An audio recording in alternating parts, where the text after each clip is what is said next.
광화학 스모그는 자동차 배기가스 속에 질소산화물과 탄화수소 같은 대기 반환 태양광선, 특히 자외선을 받아 광화학 반응을 일으키면서 생겨납니다. 이렇게 보면 질소산화물, 올레핀계 탄화수소, 태양광선은 모두 광화학 스모그가 만들어지는데 직접 관여하는 요소들입니다. 반면 일산화탄소는 연료가 산소가 부족한 상태에서 불완전연소할 때 생기는 물질이라 광화학 반응과는 관계가 없습니다. 즉 광화학 스모그의 원인이 아니라 전혀 다른 계통의 오염물질인 셈이지요. 따라서 광화학 스모그 발생과 가장 거리가 먼 것은 일산화탄소이며 답은 2번입니다. 대기오염물질은 배출원에서 나온 그대로 오염물질이 되는 1차 오염물질과 대기 중에서 광화학 반응 등을 거쳐 새로 만들어지는 2차 오염물질로 나뉩니다. 1차 오염물질은 굴뚝이나 자동차 등에서 직접 배출되는 물질로 암모니아, 염산, 황화수소, 일산화탄소, 이산화탄소, 수소납 아연, 수은, HC 등이 해당합니다. 반면 2차 오염물질은 이런 1차 오염물질이 햇빛과 반응하거나 산화되면서 새로 생기는 물질로 오존, 과산화수소, PAN, 알데하이드 등이 대표적입니다. 문제의 보기를 보면 PAN, 오존, 과산화수소는 모두 광화학 반응으로 만들어지는 대표적인 2차 오염물질이고 이산화탄소만 연소 과정에서 직접 배출되는 2차 오염물질입니다. 답은 1번입니다. 질소산화물의 연속자동 측정 방법에는 화학발광법, 적외선흡수법, 자외선흡수법, 정전이전해법 이렇게 4가지가 있습니다. 화학발광법은 질소산화물이 오존과 반응할 때 빛을 내는 성질을 이용한 방법이고 적외선흡수법과 자외선흡수법은 질소산화물이 특정 파장의 빛을 흡수하는 정도를 측정하는 방식입니다. 정전이전해법은 전극에 일정한 전위를 걸어주고 산화, 환원 반응으로 흐르는 전류를 측정하는 원리이지요. 반면 융액전도율법은 배출가스를 흡수액에 흡수시켜 전해질 농도가 변하면서 전도율이 달라지는 정도를 측정하는 방식으로 이산화황의 연속자동 측정 방법에 해당합니다. 측정 대상 물질 자체가 질소산화물이 아니라 이산화황인 것이지요. 그러니 보기 중 질소산화물의 연속자동 측정 방법이 아닌 것은 융액전도율법입니다. 답은 4번입니다. 이 문제는 유량과 단면적, 유속의 관계로 흡수탑의 지름을 구하는 문제입니다. 가스 유량은 단면적 곱하기 유속이므로 단면적은 유량을 유속으로 나눠 구합니다. 유량 단위와 유속 단위를 먼저 통일합니다. 흡수탑 단면은 원임으로 A는 파이 곱하기 D의 2제곱 나누기 4를 지름 D에 대해 거꾸로 풀면 됩니다. 자세한 계산은 좌측 해설을 참고하세요. 결국 유량 나누기 유속으로 단면적을 구하고 이를 지름으로 역산하는 흐름만 기억하면 됩니다. 답은 1번입니다. 산당직경이란 사각형처럼 원형이 아닌 숭풍관의 단면을 같은 흐름 특성을 갖는 원형관의 지름으로 바꿔서 나타낸 값입니다. 단면적을 둘레 길이로 나눈 뒤 4를 곱해서 구하는데 단면적이 넓을수록 상당직경이 커지고 둘레 길이가 길수록 작아진다고 이해하시면 됩니다. 문제의 숭풍관은 가로 30cm, 세로 10cm인 직사각형이므로 반면적은 30 곱하기 50은 1500 스퀘어 cm, 둘레 길이는 2 곱하기는 160cm입니다. 이 두 값을 공식에 그대로 대입하시면 됩니다. 자세한 계산 과정은 좌측 해설을 참고하세요. 답은 1번입니다. 헨리의 법칙은 기체가 액체에 녹는 점도, 즉 융해도를 다루는 법칙으로 유해가스 처리 기술 중 흡수법의 원리에 해당합니다. 여기서 P는 일정 온도에서 기체 중의 분압, H는 hen리상수, C는 액상 중의 농도를 뜻합니다. 즉 기체의 분압은 액체에 녹아있는 농도에 비례한다는 관계식이지요. 이 원리를 이용하면 오염가스를 물이나 흡수액에 접촉시켜 액상 속으로 녹여 제거할 수 있으니 이것이 바로 흡수법입니다. 참고로 흡착은 고체의 표면에 물리적으로 붙잡는 방법, 연소는 태워서 없애는 방법, 연소는 입제는 입자상 물질을 걸러내는 방법이라 헨리의 법칙과는 관련이 없습니다. 답은 1번입니다. 세정집진장치는 세정액으로 먼지, 유해가스를 씻어내므로 액가스비를 먼지, 성산과 처리가스 농도에 맞춰 정하는 것은 맞는 설명입니다.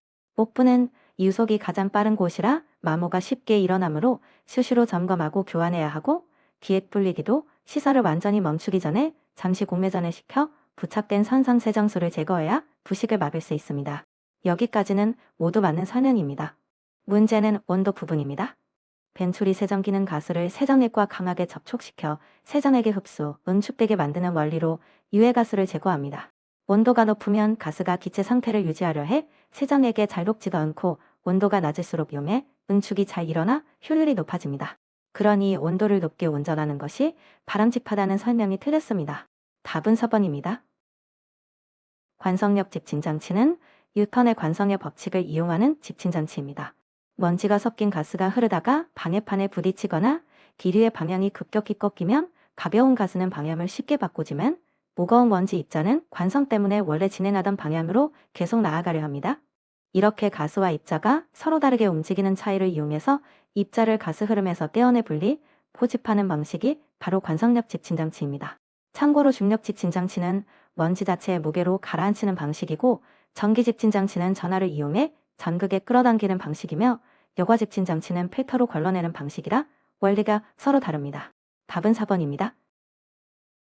원심력 집진장치는 한층가스를 원통 안에서 빙글빙글 돌려 원심력으로 원지를 벽 쪽으로 밀어붙여 떨어뜨리는 방식입니다.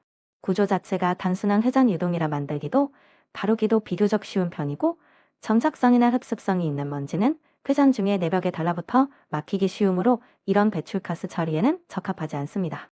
그리고 하부호퍼에서 수량의 가스를 추가로 뽑아내는 블로다운 방식을 쓰면 한 번 가라앉은 먼지가 다시 날아오르는 제비산을 억제해 집진 효율을 더 높일 수 있습니다. 문제는 압력 손실입니다. 원심력을 세게 걸어야 미세한 먼지까지 붙잡을 수 있는데 가스를 그만큼 빠르게 회전시키려면 에너지가 많이 들어가고 그 결과 압력 손실도 20mm 수주처럼 작은 수준이 아니라 50에서 150mm 수주 정도로 상당히 큰 편입니다. 또한 유입속도, 몸체 크기, 회전수 같은 여러 변수를 잘 맞춰야 고집진율이 나오므로 전문적인 기술이 필요 없다는 말도 틀린 설명입니다. 답은 2번입니다. 직렬 집진장치는 앞장치를 통과한 먼지가 그대로 뒤로 넘어가므로 전체 통과율은 각 장치 통과율을 순서대로 곱해서 구합니다. 1차 중력 침강 집진장치의 통과율은 0.5, 2차 여과식 집진장치의 통과율은 0.01입니다. 답은 2번입니다. 이 문제는 집진장치의 종류별 특징을 정확히 구분할 수 있는지 묻는 문제입니다. 사이클론은 먼지가 섞인 가스를 원통 안에서 돌려 원심력으로 무거운 먼지를 벽 쪽으로 밀어내는 원심력 집진장치이며 여과 집진장치가 아닙니다.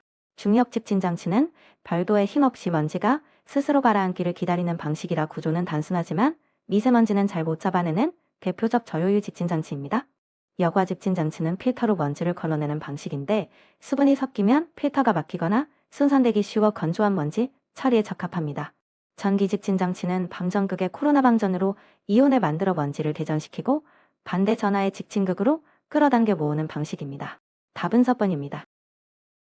이 문제는 고체 연료의 원소 분석 값으로 이론 산소량을 구하는 문제입니다. 연료 속 탄소, 수소, 화는 각각 한소와 반응에 연소되는데 원소의 킬로그램당 필요한 산소량이 시험적으로 정해져 있습니다.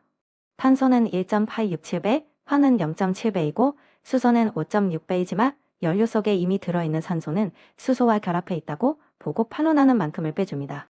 여기에 중량비를 그대로 대입하면 됩니다. 계산 결과 이론 산소량은 약 1.8에서 m3/kg이 나옵니다. 답은 2번입니다. 프로판 완전연소 반응식에서 이론 산소량, 이론 공기량을 구한 뒤 과잉 공기비를 곱해 실제 공기량을 구합니다. 답은 3번입니다. 질소산화물은 연소 온도가 높을수록 그리고 공기 중 질소와 산소가 고온에서 만나 반응할수록 많이 생깁니다. 그러니 억제하려면 반대로 연소 온도를 낮추거나 산소 공급을 줄이는 방향으로 연소해야 합니다. 저과잉 공기 연소법은 공기기를 낮추어 산소량 자체를 줄이는 방법이고 2단 연소법은 연소를 2단계로 나누어 한 곳에서 화염 온도가 국부적으로 치솟는 것을 막는 방법입니다. 배기가스 재순환법은 배기가스 일부를 다시 연소실로 되돌려 넣어 연소 온도를 떨어뜨리는 방법이지요. 세 가지 모두 저온, 저산소 쪽으로 연소를 유도해 질소산화물 생성을 억제합니다. 반면 고온 연소법은 이름 그대로 연소 온도를 오히려 높이는 방법이므로 질소산화물 생성을 촉진할 뿐 억제 대책이 될 수 없습니다. 답은 2번입니다. 선택적 촉내 환원법, 줄여서 SCR은 배기가스 속의 질소산화물만 골라서 촉내 표면에서 질소와 물로 바꿔주는 방법입니다. 여기서 선택적이라는 말은 환원제가 배기가스 중에 산소보다 질소산화물과 우선적으로 반응하도록 촉매가 돋는다는 뜻입니다. 이때 쓰이는 대표적인 환원제가 바로 암모니아이고 그 밖에 일산화탄소나 탄화수소도 환원제로 쓰일 수 있습니다. 특히 암모니아는 반응성이 좋고 다루기 편해 현장에서 가장 널리 쓰이는 환원제입니다. 보기를 살펴보면 수산화칼슘은 산성가스를 중화하는 흡수제일 뿐이고 염화수소와 플루오린 화수소면 따라서 질소산화물을 질소와 물로 환원시키는 암모니아가 정답입니다. 답은 2번입니다. 황이 연소하면 이산화황이 되고 이 이산화황을 탄산칼슘도 흡수시켜 황산칼슘도 바꾸는 것이 탈환의 원리입니다. 반응식을 보면 황일몰이 이산화황일몰을 만들고 이산화황일몰이 탄산칼슘 1몰과 반응하므로 결국 황과 탄산칼슘은 몰수 기준 1대1로 대응합니다. 먼저 배출되는 황의 양부터 구합니다. 중유식품 포아워, 중황성분이 1%이므로 0.01 곱하기 10은 0.1 톤포아워가 황의 양입니다. 이제 황의 분자량 32와 탄산칼슘의 분자량 100의 비로 필요한 탄산칼슘량을 구합니다. 계산 결과 약 90톤포아워가 나오므로 답은 3번입니다. 이 문제는 오염물질이 배출되는 형태에 따라 점오염원과 비점오염원을 구분할 수 있는지 묻는 문제입니다. 점오염원은 오염물질이 지도산이 한 점, 즉 배출구가 뚜렷한 하나의 지점에서 나오는 것입니다. 생활하수, 축산폐수, 산업폐수처럼 관이나 배출구를 통해 한 곳으로 모아져 나오니 위치를 콕 집어 특정할 수 있지요. 반면 비점오염원은 도시, 도로, 농지, 산지, 공사장처럼 불특정한 넓은 면적에서 면적 단위로 오염물질이 배출되는 것입니다. 농경지 배수는 빗물이나 관계수가 논밭 전체를 훑고 지나가며 흙과 비료 성분을 함께 실어내려가는 형태라 한 지점의 배출구로는 잡히지 않습니다.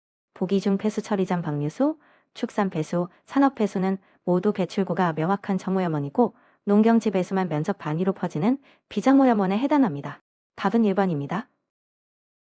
이 문제는 카드뮴의 배출원과 처리법을 알고 있는지 묻는 문제입니다. 카드뮴은 아연을 정련하는 과정에서 광석에 섞여있던 카드뮴이 함께 녹아나와 폐수로 흘러드는 것이 대표적인 경로입니다. 이 외에도 도금공업, 염료, 촉매, 염화빈이란 정제를 다루는 화학공업, 자동차 부품, 스프링, 항공기를 만드는 기계제품 제조업에서도 배출됩니다. 처리할 때는 응집침전법, 부상분리법, 여과법, 흡착법 등을 씁니다.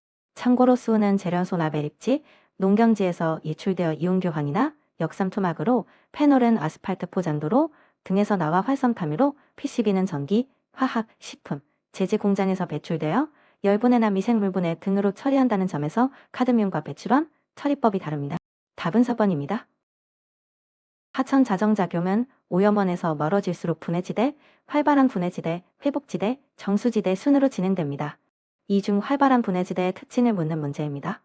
활발한 분해지대에서는 유기물 분해가 매우 왕성해지면서 용존산소가 크게 줄어들어 오염에 약한 고등동물은 살기 어려워지고 그 자리를 오염에 강한 곰팡이류 같은 미생물이 차지해 번식하게 됩니다. 즉 생물상이 고등동물에서 미생물 중심으로 교체되는 지대입니다.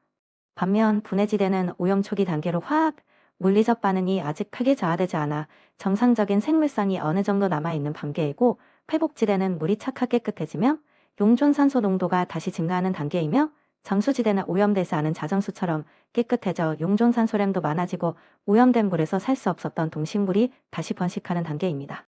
답은 2번입니다. 중화접정은 산이 내놓는 수소이온과 염기가 내놓는 수산화이온의 몰수가 같아지는 지점을 찾는 계산입니다. 이때 부피와 농도를 맞춰주는 식이 N 곱하기 V는 N 곱하기 V-이고 여기서 N은 몰농도가 아니라 노르말 농도라는 점이 핵심입니다. 노르말 농도는 물농도에 물질의 가수를 곱한 값입니다. 황산은 물에 녹으면 수소이온을 2개 내놓으니까 산임으로 노른 1몰 곱하기 2는 2 노르말이 되고 수산화나트륨은 수산화이온을 1개 내놓으니까 염기이므로 노르말 농도는 그대로 2 노르말이 됩니다. 따라서 중화에 필요한 수산화나트륨의 부피는 20ml입니다. 답은 4번입니다. 육가크로뮴은 물에 잘 녹는 상태라서 그냥 두면 가라앉지 않습니다. 그래서 먼저 환원제를 넣어 육가크로뮴을 물에 잘 안 녹는 삼가크로뮴으로 바꿔주고 이어서 수산화나트륨을 넣어 중화시키면서 pH를 8에서 11 사이로 맞추면 수산화크로뮴 형태로 침전시켜 제거할 수 있습니다. 이렇게 환원, 중화, 침전 순서로 진행하는 방법이 바로 환원침전법입니다.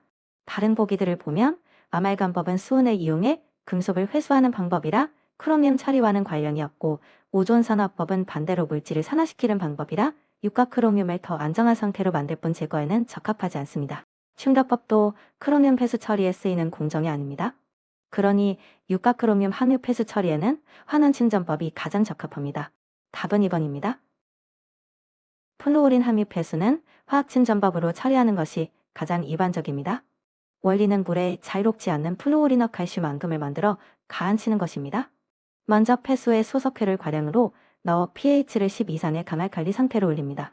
이렇게 하면 플루오린 이온이 칼슘과 결합해 앙금을 형성하기 좋은 조건이 되는데 여기에 인산을 추가로 첨가하면 플로린 제거율이 한층 높아집니다. 이 상태로 충분히 교반해서 반응을 끝까지 진행시킨 다음 황산이나 염산을 넣어 중화하면서 응집 침전시켜 마무리합니다. 이처럼 약품을 투입해 화학 반응으로 앙금을 형성시켜 가라앉히는 방법이므로 화학 침전이 가장 많이 사용됩니다. 답은 1번입니다. 활성탄은 표면에 작은 구멍이 무수히 나 있어 비표 면적이 매우 넓고 이 구멍들이 오염물질 분자를 붙잡는 합착작용을 합니다. 이 흡착력 덕분에 활성탄은 응집, 침전 후 남은 습도 성분 제거, 냄새, 맛 유발물질 탈취에 널리 쓰이며 미량의 탁칠이나 COD 유발물질, 소독 부선물인 THM, 하수중 미량 중금속 제거에도 활용됩니다. 다만 기름처럼 다량으로 존재하는 유분은 흡착만으로는 처리 효율이 떨어져 물 위로 띄워 걷어내는 부산법을 씁니다. 그러므로 활성탄의 일반적인 용도로 가장 거리가 먼 것은 다량의 기름 제거이며 답은 2번입니다. 생물학적 처리 방법은 미생물의 작용을 이용해 유기성 폐수를 정화하는 방식으로 크게 산소를 필요로 하는 호기성 처리와 산소 없이 진행되는 현기성 처리로 나뉩니다. 호기성 처리에는 활성 슬러지법, 살수요선법, 산화지법이 해당합니다. 활성 슬러지법은 폭기조에서 공기를 불어넣어 미생물을 배양하는 방식이고 살수요선법은 자갈이나 플라스틱 여제 표면에 미생물을 부착시켜 폐수를 흘려보내는 부착성장식 공법입니다. 산화지법은 넓은 연못에서 햇빛과 조류의 광합성으로 산소를 공급받아 자연적으로 점화하는 방식입니다. 반면 부패조는 산소가 없는 상태에서 미생물이 유기물을 분해하는 현기성 처리 시설입니다. 그런데 이번은 부패조를 호기성 처리 방법으로 설명하고 있으니 틀린 내용입니다. 답은 2번입니다. 회전원판 접촉법은 원판 표면에 미생물을 부착시켜 오염물질을 분해하는 생물학적 처리 방법입니다. 원판이 폐수의 절반쯤 잠긴 채 천천히 돌아가면서 잠긴 부분에서는 오염물질을 흡수하고 공기 중으로 나온 부분에서는 배기와 직접 맞닿아 탄소를 받아들입니다. 이렇게 회전 운동 자체가 산소 공급 역할을 대신하기 때문에 폭기조처럼 별도의 폭기기를 갖출 필요가 없습니다. 이 점이 활성 슬러지법과 크게 다른 특징입니다. 원판 재질로는 가볍고 튼튼한 고밀도 폴리에틸렌이 주로 쓰이며 산소가 필요한 미생물이 표면에서 자라는 호기성 처리이자 생물학적 처리에 해당합니다. 즉 1번 호기성 처리, 2번 고밀도 폴리에틸렌, 4번 생물학적 처리는 모두 회전원판 접촉법의 특징이지만 3번 폭기기는 이 공법에서 필요없는 장치입니다. 답은 3번입니다. 5위 BOD는 소비공식, N1호 잔존 BOD는 잔존공식을 씁니다. 먼저 소비공식으로 최종 BOD를 구한 뒤 이를 잔존공식에 대입해 이후 남은 BOD를 구합니다. 소비량이 아니라 잔존량을 묻는 문제이므로 지수 보호가 반대인 잔존공식을 써야 합니다. 답은 3번입니다. 수지로 연공정 시험 기준 총칙에서는 시험 전반에 반복해서 쓰이는 용어들을 미리 정리해 두고 있는데 감압 또는 진공도 그 중 하나입니다. 시험 조작 중에 별도로 압력 조건을 명시하지 않았을 때 적용하는 기준값이지요. 이런 총칙상의 숫자 정의는 원리로 유추하기보다는 정확히 암기해 두시는 것이 가장 확실합니다. ES 4000? D 총칙에서는 감압 또는 진공이라 함은 따로 규정이 없는 한 15mm 수은 이하를 뜻한다고 정해 놓았습니다. 따라서 답은 15mm 수은 이하인 3번입니다. 시한함유 폐수를 처리할 때 가장 대표적으로 쓰이는 방법이 알칼리염소법입니다. 시한이온은 그 자체가 맹독성이므로 강한 산화제로 분해시켜 무해한 물질로 바꾸어주는 것이 처리의 핵심 원리입니다. 폐수를 먼저 알칼리성으로 맞춘 뒤 차염소산나트륨이나 염소 같은 산화제를 넣으면 시안이 한 단계로 시안화염까지 산화되고 이어서 최종적으로는 이산화탄소와 질소가스로 완전히 분해됩니다. 굳이 알칼리 조건을 유지하는 이유는 산성 쪽에서 반응이 진행되면 맹독가스인 시아나수소가 발생할 위험이 있기 때문입니다. 반면 알루미늄, 육가 크로미움 아연은 산화처리 대상이 아니라 중화입 환원 침전으로 제거하는 중금속입니다. 특히 크로미온은 오히려 환원시켜 크로미오로 만든 뒤 침전 제거함으로 방향이 정반대입니다. 답은 1번입니다. 대장균군 검사는 수질에서 병원균을 직접 찾아내는 검사가 아닙니다. 병원균은 종류가 워낙 많고 검출도 까다롭기 때문에 사람이나 동물의 대장에 항상 살고 있는 대장균의 유무로 오염 여부를 간접적으로 판단하는 방법을 쓰는 것입니다. 대장균 자체는 몸에 해롭지 않습니다. 하지만 물에서 대장균이 검출된다는 것은 분뇨에 의한 오염이 있었다는 뜻이고 분뇨에는 장기푸스균이나 이질균 같은 다른 수인성 병원균이 함께 섞여 있을 가능성이 높습니다. 이렇게 오염 여부와 다른 병원균의 존재를 간접적으로 짐작하게 해주는 미생물을 지표미생물이라 부릅니다. 그러니 대장균군을 재는 주된 목적은 유기물 오염 농도나 미생물의 성장 가능 여부를 보려는 것이 아니라 다른 수인성 경원균이 함께 있을 가능성을 판단하기 위함입니다. 답은 4번입니다. 이 문제는 개방이로에서 유량을 측정할 때 쓰는 장치를 구별하는 문제입니다. 침사지 같은 개방수로에서는 폐수가 일정한 수위와 유속으로 흘러야 정확한 이량을 잴 수 있습니다. 이때 출구에 독처럼 설치해서 수위를 일정하게 유지시켜주는 장치가 위어입니다. 위어를 넘어가는 물의 높이로 유량을 계산할 수 있어서 침전지나 침사지의 배출구 쪽에 흔히 설치합니다. 나머지 보기를 보면 그릿은 폐수에서 걸러지는 무기성, 유기성 모래찌꺼기 자체를 말하고 스크린은 눈의 크기에 따라 오염물질을 걸러내는 장치이며 배출관은 큰 부유물이나 부상물을 제거하기 위해 설치하는 관입니다. 이들은 수위와 유속을 일정하게 유지하며 유량을 재는 기능과는 거리가 있습니다. 답은 4번입니다. 급속여과법은 완속격 각 8년 미생물막으로 서서히 걸러내는 방식이 아니라 물을 빠르게 통과시켜 물리적으로 걸러내는 방식입니다. 그래서 실트, 조류, 금속산화물 같은 현탕물은 물론 점토, 세균, 바이러스, 색도 성분 같은 콜로이드 성분까지는 응집제로 뭉쳐 침전시켜 잘 제거하지만 암모니아성 질소나 페놀류처럼 물에 녹아있는 용해 성분은 여과만으로는 제거효율이 낮습니다. 여과 속도는 120에서 150m DAY의 표준 여과, 200에서 300m/day 이상의 고속 여과로 구분될 만큼 빠릅니다. 물이 빠르게 통과하니 저항이 커져 손실수도가 크게 발생하고 콜로이드 성분을 뭉쳐 가라앉히려면 응집제 사용이 필수입니다. 다만 잔류함수가 없고 수온이 높은 시기라면 여제표면 미생물이 번식해 암모니아성 질소 일부가 제거되기도 합니다. 그런데 4번 지문은 손실수도가 작고 약품을 쓰지 않는다고 설명하니 이는 완속격과법에 가까워 급속격과법의 실제 특징과 반대입니다. 답은 4번입니다. 수산화칼슘은 물에서 완전히 해리되는 강염기입니다. 여기서 놓치기 쉬운 포인트는 수산화칼슘 한 분자가 수산화 이온을 2개씩 내놓는다는 것입니다. 그래서 몰농도를 그대로 쓰지 않고 반드시 2배를 해줘야 합니다. 1mm몰은 10의-3제곱 몰/리터이므로 실제로 물에 녹아있는 수산화이온 농도는 이 값의 2배인 2 곱하기 10의-3제곱 몰/리터이 됩니다. 여기서 2.7은 pOH 값이지 pH가 아닙니다. pOH만 구하고 멈추면 2번의 2.7을 답으로 고르는 함정에 빠지게 되니 14에서 빼주는 마지막 단계까지 맞춰야 정답인 11.3이 나옵니다. 답은 4번입니다. 미생물의 성장 곡선은 지체기, 배수성장기, 감소성장기, 매생허기 순서로 진행됩니다. 문제 속 상황을 보시면 배양 말기라서 배사산물이나 효소가 이미 고갈된 상태에 세포를 새로운 배양액에 접종한 경우입니다. 이렇게 지친 세포가 낯선 새 환경에 적응해서 다시 분열을 시작하기까지 준비하며 버티는 시간, 이것이 바로 지체기입니다.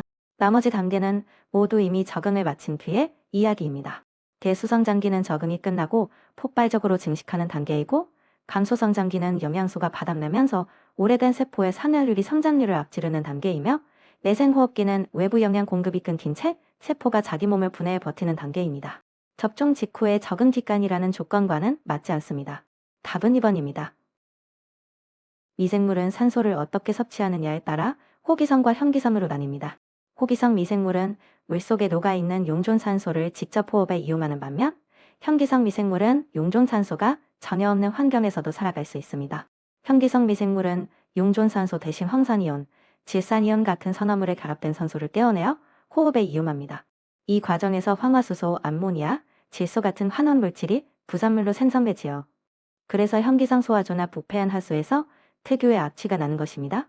문제에서 설명하는 것처럼 용존산소가 아닌 산화물 형태의 산소를 섭취하는 미생물이므로 답은 현기성입니다. 답은 3번입니다. AO 공법은 AEN에서 파이어, OXIC의 앞글자를 딴 이름으로 대표적인 생물학적인 제거 공정입니다. 먼저 현기조에서는 산소도 질산성 질소도 없는 조건을 만들어줍니다. 이때 인축적 미생물이 스트레스를 받아 몸속에 저장해둔 인을 밖으로 방출하면서 대신 유기물을 흡수해 몸속에 저장합니다. 이어지는 호기조에서는 산소를 충분히 공급합니다. 그러면 미생물이 저장해둔 유기물을 분해 에너지를 얻는 동시에 현기조에서 내보낸 것보다 훨씬 많은 양의 인을 과잉으로 섭취해 다시 몸속에 저장합니다. 이렇게 인을 잔뜩 먹으면 미생물 덩어리, 즉 슬러지를 침전지에서 가라앉혀 분리 배출하면 결국 수중에 인이 제거되는 것입니다. 그래서 AO 공법의 공정 순서는 현기조, 호기조, 침전지이며 답은 1번입니다. 유기성 폐기물 퇴비와의 특성 중 거리가 먼 것을 고르는 문제입니다. 폐비화는 미생물이 유기물을 분해해 안전한 부식질로 만드는 방법입니다. 초기 시설 투자비와 운영 에너지가 낮고 고도의 기술 수준을 요구하지 않는다는 장점이 있습니다. 반면 폐비폰지를 표준화하기 어렵고 넓은 부지가 필요하다는 단점이 있지요. 그래서 이번 3번, 4번은 모두 맞는 설명입니다. 문제는 1번입니다. 폐비화로 만든 퇴비는 화학비료에 비해 비료 가치가 낮은 편이고 부피 감소율도 50% 이하로 그리 크지 않습니다. 답은 1번입니다. 분뇨의 특성을 묻는 문제입니다. 핵심은 분뇨가 계절이나 배출 시기에 따라 양과 성분이 크게 달라진다는 점입니다. 명절이나 농번기 등 생활 패턴 변화에 따라 배출량과 오염물질 농도가 수시로 바뀌므로 연중 일정하다고 볼 수 없습니다. 따라서 1번이 틀린 설명입니다. 나머지 특성도 함께 정리해 두시면 좋습니다. 분뇨는 다량의 유기물을 포함하고 있어 점도가 높고 고액 분리가 어려워 처리가 까다롭습니다. pH는 중성에서 약알칼리성인 8에서 9 범위를 보이는데 이는 분뇨 속 질소화합물이 분해되며 발생하는 암모니아, 성분이 소화조 내부의 pH가 산성 쪽으로 떨어지는 것을 막아주는 완충 역할을 하기 때문입니다. 또한 수분이 저가 고용물 함유도가 도시화수보다 훨씬 높다는 특징도 있습니다. 답은 1번입니다. 부피 감소율은 압축으로 부피가 줄어든 비율이고 압축비는 압축 전 부피가 압축 후 부피의 몇 배인지를 나타내는 값입니다. 두 개념을 헷갈리지 않는 것이 이 문제의 핵심입니다. 부피 감소율이 75%라는 것은 압축 후 부피가 원래 부피의 25%로 줄었다는 뜻입니다. 압축비는 압축 전 부피를 압축 후 부피로 나눈 값이므로 다음과 같이 구합니다. 즉 부피가 원래의 4분의 1로 줄었으니 압축비는 그 역수인 4가 됩니다. 답은 4번입니다. 고형연료는 폐기물을 태워서 연료로 다시 쓰자는 취지로 만드는 것입니다. 그러니 연료로서 갖춰야 할 조건을 생각해 보시면 답이 쉽게 나옵니다. 먼저 연량이 높아야 연료 가치가 있으니 칼로리가 높을 것은 맞는 조건입니다. 태우고 나면 재가 많으면 처리 부담이 커지므로 재의 양은 적어야 하고 성분이 들쭉날쭉하면 연소 상태를 관리하기 어려우므로 조성은 균일해야 합니다. 문제는 함수율, 즉 수분 함량입니다. 물기가 많으면 그만큼 연소에 쓰이는 열이 수분을 증발시키는데 낭비되어 발열량이 떨어지고 연소도 불안정해집니다. 그래서 RDF는 함수율이 낮을수록 좋은 연료입니다. 함수율이 높을 것이라는 조건은 이 원리에 어긋나므로 거리가 먼 설명입니다. 답은 2번입니다. MHT는 쓰레기 1톤을 치우는데 사람이 몇 시간 일했는지를 나타내는 지표입니다. 작업인 부수의 총 작업 시간을 곱한 값을 그 기간 동안 처리한 쓰레기 양으로 나누면 구할 수 있습니다. 즉 쓰레기 1톤을 수거하는데 평균 1.89인 시간이 든다는 뜻입니다. 답은 3번입니다. 폐기물 발생량 조사 방법을 구분하는 문제입니다. 핵심은 차량 대수를 세고 겉보기 비중을 곱해 중량으로 환산한다는 부분입니다. 쓰레기는 직접 실어서 재봐야 정확한 무게를 알 수 있지만 매번 무게를 재기는 번거롭기 때문에 비신수거 차량이 며칠 동안 몇 대 다녔는지를 세고 폐기물의 겉보기 비중을 곱해 무게로 바꾸는 방식을 씁니다. 이것이 바로 적재 차량 개수 분석법입니다. 직접 계근법은 저울로 차량 무게를 직접 재는 방법, 물질 수지법은 투입 원료와 생산물의 차이로 역산하는 방법, 경향법은 과거 추세로 미래를 예측하는 방법이라 이번 문제와 관계가 없습니다. 문제에서 차량 대수를 조사하고 밀도를 곱해 중량으로 환산한다고 했으니 답은 4번입니다. 이 문제는 인구와 발생원 단위로 한우 쓰레기 총량을 구한 뒤 밀도로 부피를 환산하고 트럭적 제용량으로 나누어 필요대수를 구하는 문제입니다. 인원수, 발생량, 부피, 대수 순서로 단위를 바꿔가며 계산합니다. 43.6대처럼 소수점이 나오면 트럭은 반드시 올림해야 합니다. 43대로는 다 못 치우므로 44대를 운영해야 합니다. 답은 4번입니다. 용존산소가 충분한 호기성 조건에서는 미생물이 단백질을 산화분해하며 질소가 점점 산화된 형태로 바뀌어갑니다. 먼저 단백질이 분해되면 아미노산이 만들어지고 아미노산이 다시 분해되면서 암모늄이 생성됩니다. 이후 산소가 충분함으로 질산화 미생물이 암모늄을 계속 환화시켜 아질산을 거쳐 질산까지 도달합니다. 즉 질소의 산화 상태가 낮은 유기물 형태에서 출발해 산소가 있는 만큼 계속 산화되어 가장 산화된 질산 형태로 끝나는 흐름입니다. 반대로 현기성 조건에서는 질산성 질소가 질소 기체로 환원되는 탈질화가 일어나므로 이 문제처럼 용존산소가 충분한 경우와는 방향이 반대라는 점도 함께 기억해 두시면 좋습니다. 답은 4번입니다. 펜톤 산화 반응은 과산화수소와 황산철을 섞어서 만드는 펜톤 시약을 이용한 고급 산화법입니다. 철 이온이 과산화수소를 분해시키면서 반응성이 아주 강한 1,5배치 라디칼이 생기는데 이 라디칼이 보통의 철이로는 잘 분해되지 않는 남분해성 유기물질을 산화시켜 제거하는 원리입니다. 실제 현장에서는 과산화수소와 황산철을 함께 주입하고 계속 교반하면서 발해시킵니다. 즉 산화력을 내는 핵심 물질은 과산화수소이고 차름은 이를 분해시켜 라디칼을 발생시키는 촉매 역할을 한다고 이해하시면 됩니다. 보기 중 황화수소, 오존, 아질산은 펜톤 반응과 관련이 없는 물질이므로 답에서 제외하시면 됩니다. 답은 3번입니다. 현기성소화는 미생물이 유기물을 분해하여 메탄과 이산화탄소를 만드는 과정입니다. 여기서 연료로 쓸 수 있는 가스는 메탄인데 메탄의 분자식을 보면 탄소 하나에 수소, 2개가 붙은 구조이지요. 즉 메탄이 많이 생성되려면 그 원료가 되는 탄소 성분이 풍부해야 합니다. 반대로 지수가 많으면 분해 과정에서 암모니아가 생겨 오히려 소화조 내 미생물 활동을 저해할 수 있고 산소나 이는 메탄 생성과 직접 관련이 없습니다. 그래서 현기성 소화에서는 탄소와 질소의 비율을 적정하게 맞추되 가스 발생량을 내리려면 탄소 성분이 많아야 유리합니다. 답은 2번입니다. 매립지에 폐기물이 묻히면 시간이 지나면서 가스 발생 양상이 단계적으로 바뀝니다. 처음에는 매립층 안에 남아있던 산소를 이용해 호기성 미생물이 유기물을 분해하는 이 단계, 즉 호기성 단계가 나타납니다. 산소가 다 소모되면 현기성 환경으로 바뀌는데 이때 곧바로 메탄이 만들어지는 것은 아닙니다. 유기물이 효소에 의해 먼저 발효되어 분해되는 과정이 필요하고 메탄을 만드는 메탄 생성균은 아직 활성화되지 않은 상태입니다.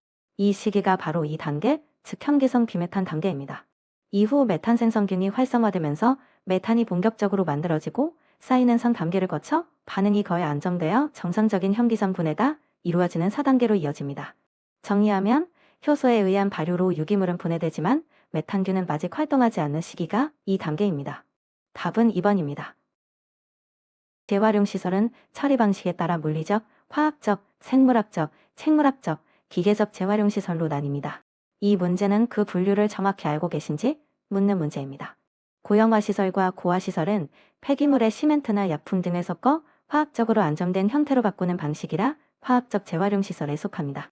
건조 시설은 열을 가해 수분을 물리적으로 날리는 방식이므로 기계적 재활용 시설로 분류됩니다.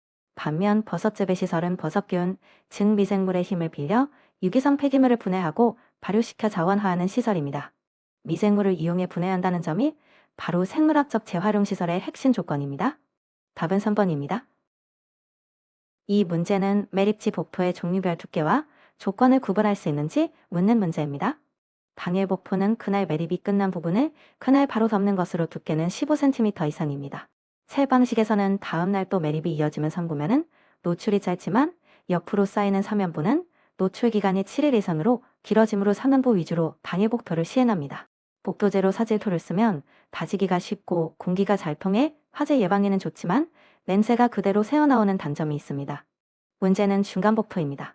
중간복토는 매립을 한동안 쉬거나 다음 단으로 올라갈 때 덮는 것으로 당일 복토보다 훨씬 두꺼운 30cm 이상이 필요하고 빗물이 고이지 않고 흘러내려가도록 최소 2% 이상의 경사를 두어야 합니다. 15cm와 0.5%는 당일 복토 기준을 섞어놓은 이 답입니다. 답은 4번입니다. 복토는 매립지 표면을 덮어 여러 문제를 한꺼번에 막아주는 층입니다. 겉을 덮어서 산소 공급을 줄이니 화재 발생을 막고 빗물이 매립층 안으로 스며드는 것을 처단하니 우수의 이동과 침투가 줄어 침출수량도 최소화됩니다. 또 매립층이 시간이 지나며 압축될 때 생기는 부등치마도 완화해주는 역할을 합니다. 가스에 대해서도 원리는 같습니다. 복토는 매립층 안에서 발생한 유해가스가 밖으로 새어나가거나 이동하는 것을 억제하는 방향으로 작동합니다. 그런데 3번 보기는 반대로 유해가스 이동성 향상이라고 되어 있으니 복토의 실제 기능과 정반대인 셈이지요. 정리하면 복토의 기능은 화재 방지, 침출수 최소화, 부등치마 1호의 가스 이동 억제입니다.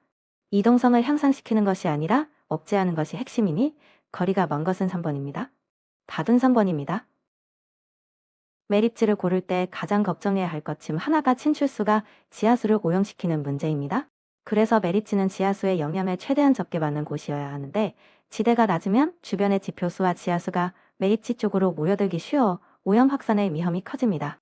따라서 매립지는 지하수 침투를 받지 않는 높은 지역을 선정하는 것이 올바른 방법입니다. 지하수 침투를 용이하게 하려고 일부러 낮은 지역을 고른다는 것은 매립지 선정의 기본 원칙과 정반대되는 이야기입니다. 나머지 보기들은 모두 타당한 고려사항입니다. 복토할 획을 충분히 확보할 수 있는지, 부지 매수 비용은 경제적인지, 주민들의 민원이나 반응은 어떨지까지 종합적으로 살펴야 좋은 매립지를 할 수 있습니다. 답은 4번입니다. 이 문제는 메리츠에서 쓰레기를 흙으로 덮어주는 복도시설을 묻고 있습니다. 쓰레기를 그대로 노출시켜두면 냄새가 나고 바람에 날리며 파리나쥐 같은 해충이 꼬이고 화재 위험도 커집니다. 흙으로 덮으면 이런 문제를 한꺼번에 막을 수 있고 빗물이 쓰레기층에 곧바로 스며들지 못해 침출수 발생량도 줄어듭니다. 복토는 시점에 따라 그날 작업 후 덮는 매일 복토, 다음 매립까지 시간이 걸릴 때 덮는 중간 복토, 매립이 끝난 뒤 덮는 최종 복토로 나뉩니다. 이렇게 악취, 비산, 해충, 화재 방지와 침출수 저감 기능을 하며 매일, 중간, 최종 복토로 구분되는 시설은 덮기술입니다. 차수시설은 침출수의 지하 유출을 막는 시설이고 저류 구조물과 우수 집배수 시설은 빗물을 모으고 배수하는 시설이므로 답이 아닙니다. 답은 2번입니다. 적환자는 소형 차량으로 모은 쓰레기를 대형 차량에 옮겨 싣는 곳이므로 위치를 정할 때는 수거와 운반 전체 과정의 효율을 함께 고려해야 합니다. 먼저 간선도로에 인접해 있어야 대형 차량이 빠르게 드나들 수 있고 수송 측면에서 가장 경제적인 위치라야 운반비를 줄일 수 있습니다. 또한 주민 생활과 가까운 시설이다 보니 공중위생과 환경피해가 최소화 되는 곳을 골라야 하지요. 그런데 여기서 핵심은 적환장이 수거지역에서 멀리 떨어지면 안 된다는 점입니다. 소형 차량이 쓰레기를 싣고 적환장까지 오가는 거리가 길어질수록 수거 시간과 연료비가 늘어나기 때문에 적환장은 가능한 한 수거지역에서 가까운 곳에 두는 것이 원칙입니다. 따라서 수거지역에서 멀리 떨어진 곳이라고 한석권이 적환장 입지 조건과 반대되는 설명입니다. 답은 4번입니다. 쓰레기의 밀도는 무게를 부피로 나눈 값이므로 원작 일주일 발생 무게부터 구합니다. 발생 원단이 1.37kg인 1의 인구수와 날짜수를 곱하면 일주일 발생량이 나옵니다. 이렇게 구한 무게를 실제로 수거한 부피 8,000큐빅미터로 나누면 밀도가 됩니다. 이때 킬로그램 단위를 톤으로 바꾸는 것을 잊지 않는 게 중요합니다. 답은 3번입니다. 압축비는 압축 전 부피를 압축 후 부피로 나눈 값입니다. 압축비가 클수록 부피가 많이 줄었다는 뜻이지요. 이 압축비로 최저감 소유를 구하는 공식은 다음과 같습니다. 여기서 이 압축비는 압축 후 부피가 압축 전 부피에서 차지하는 비율입니다. 전체 1에서 이 비율을 빼면 줄어든 부피의 비율, 곧 최저감 소율이 나옵니다. 문제의 압축비 1.67을 대입해 보겠습니다. 계산 결과 최저감 소율은 약 40%가 나옵니다. 답은 2번입니다. 압축 파쇄기는 기계의 압착력으로 물체를 눌러서 부수는 방식입니다. 나무나 플라스틱류, 콘크리트 덩이, 건축 폐기물처럼 단단하고 부피가 큰 폐기물을 파쇄할 때 주로 쓰이며 ROTC 여러바이 88CK, CRUSSHER 등이 대표적인 압축 파쇄기에 속합니다. 눌러서 깨는 방식이다 보니 날로 자르거나 강하게 때리는 방식보다 부품끼리 부딪히고 갈리는 정도가 적습니다. 그래서 마모가 적고 유지 비용도 적게 드는 장점이 있습니다.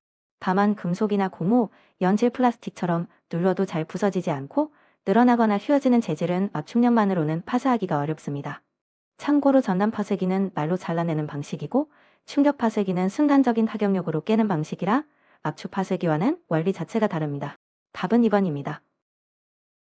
폐절은 소리가 장애물이나 좁은 틈을 만났을 때 그 뒤쪽 흔해진 공간까지 돌아서 퍼져나가는 현상입니다. 파도가 방파제 틈을 지나 뒤쪽까지 퍼지는 모습을 떠올리시면 이해가 쉽습니다.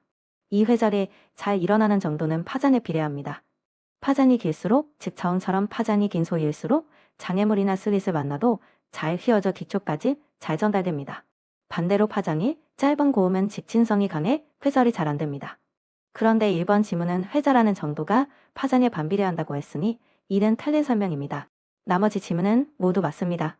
슬릿 폭이 좁을수록 장애물이 작을수록 파장에 비해 상대적으로 크기가 작아지는 셈이라 회절이 더 잘 일어나고 장애물 뒤쪽으로 음이 전파되는 현상이라는 설명도 옳습니다. 답은 1번입니다. 이 문제는 진동가속도 레벨 공식을 정확히 적용할 수 있는지 묻는 계산 문제입니다. 정연진동에서 문제에 주어진 0.021m/s의 이제곱는 가속도의 진폭입니다. 그런데 레벨 계산식에 들어가는 값은 진폭이 아니라 시루치이므로 먼저 진폭을 시루치로 바꿔주어야 합니다. 정연파의 시루치는 진폭을 루트 2로 나눈 값입니다.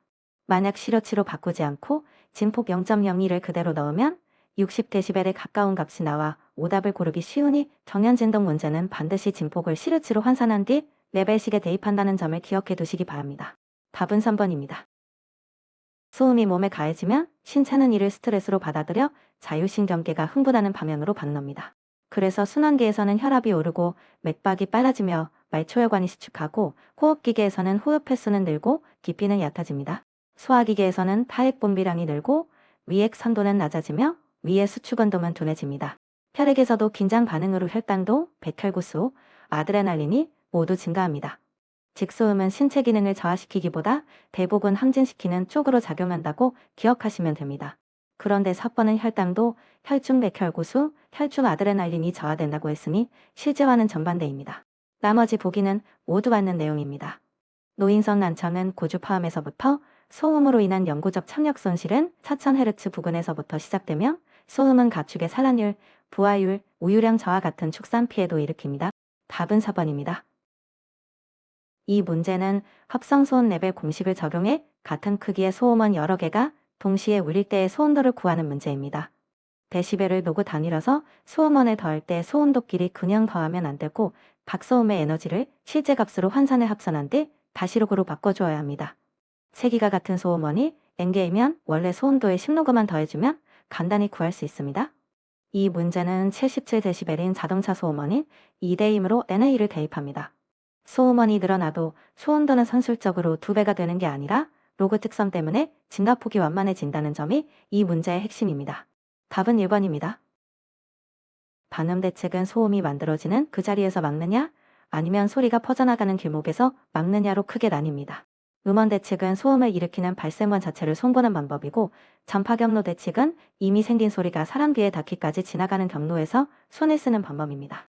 강제력 저감, 방사율 저감, 파동의 차단은 모두 소리가 생기거나 방사되는 발생원 쪽을 다루는 조치라서 음원 대책에 속합니다. 반면 지향성 변화는 소리가 나아가는 방향 자체를 바꿔서 사람이 있는 쪽으로 덜 퍼지게 하는 방법이므로 소리가 전파되는 경로에 개입하는 전파 경로 대책입니다. 거리 감소에 차폐 효과, 반응벽 설치와 같은 계열이지요. 답은 4번입니다.